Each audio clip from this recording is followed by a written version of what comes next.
Hello everybody, this is the start of what I hope to be a series about some information, RC basics for beginners. Just trying to give new people to the hobby some information about things that I've learned through the years, things that I would recommend that you do.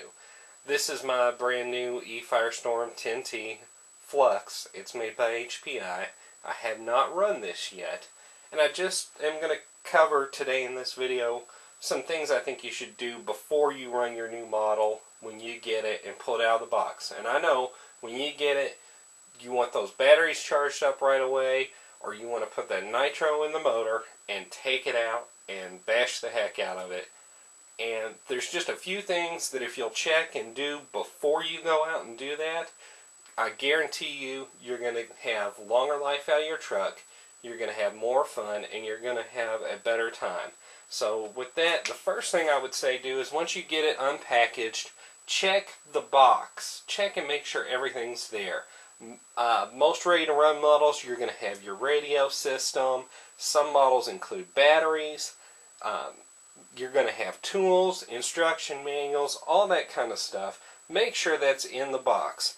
You know, human error contributes to all kinds of problems, and it's in all likelihood possible that something could be missing out of the box. If that's the case, contact who you bought it from, whether you bought it online directly from the manufacturer, from an online retailer, or from your local hobby store. The next thing that I would advise you to do is to remove the body and check it for damage. Once you've checked the body for damage, go over your chassis, check the chassis for damage. You know, these things, they get shipped. Regardless of, even if you bought it at your local hobby store, it got shipped. It spent some time in an over-the-road truck. It spent some time on some kind of delivery truck, whether that was the Postal Service, whether that was FedEx, UPS, DHL. It spent some time in a truck.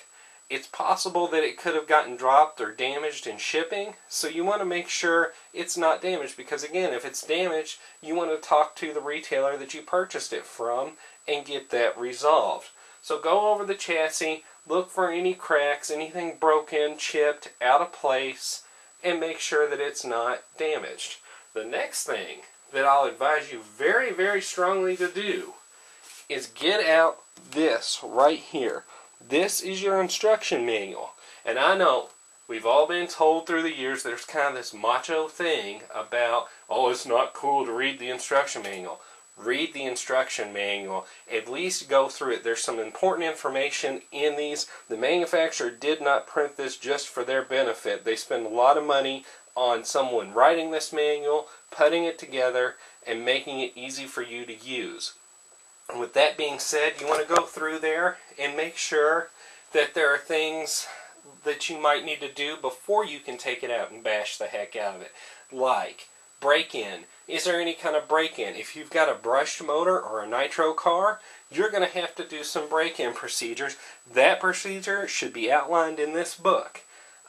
Some models, like this HPI eFirestorm 10T Flux, require a learning process or a programming process on the ESC the first time you run it. You have to set it up, one, for the controller, and two, if you're running LiPo batteries like I plan to do in this model, you've got to set it up for LiPo. Another thing, go through all your paperwork. Make sure there's paperwork there. There's probably a registration card.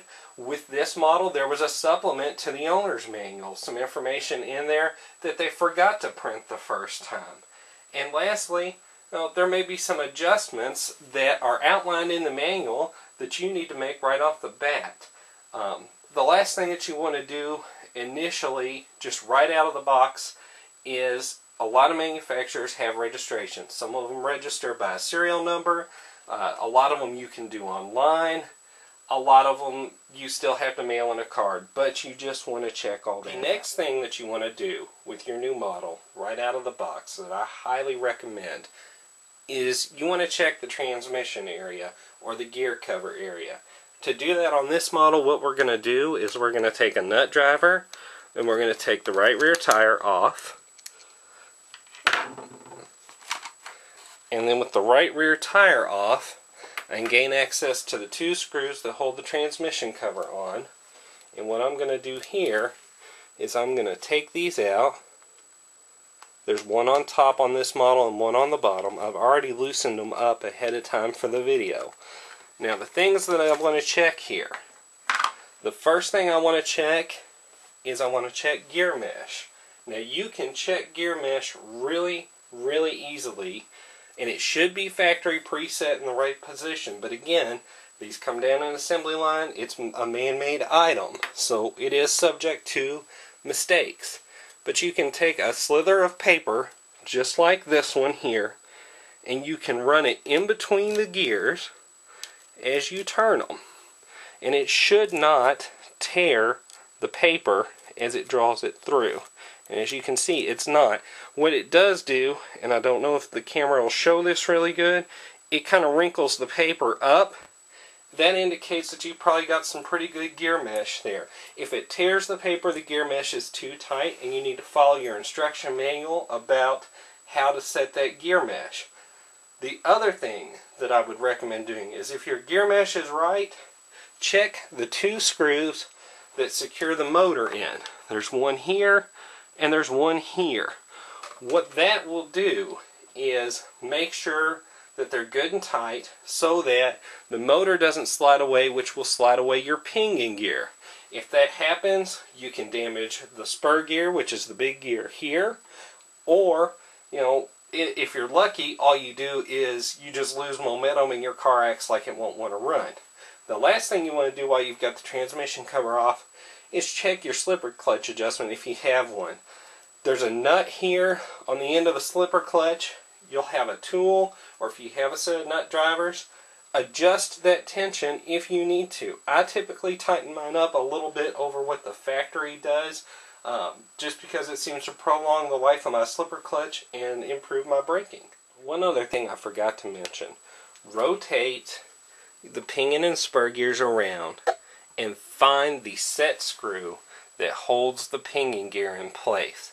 Double check and make sure that this pinion gear set screw is good and tight. Give it a good turn. Don't try to strip it. It should have Loctite in it from the factory, but you want to make sure that that's good and tight. I can't tell you how many new kits I've opened up and found that screw loose, and again, that can cause you problems doing. And I highly recommend this above almost anything else that I've shown you today, is go through and check all your fasteners. Check any fastener you can get to. Don't take things apart to check fasteners, but go through and check and make sure everything's tightened down. Don't strip them out, just check them. You know, there's 40, 50, 100 screws, nuts, and bolts on some kits, and it's real easy for them to become loose or to have not been tightened properly on the assembly line. So you want to go through and check those.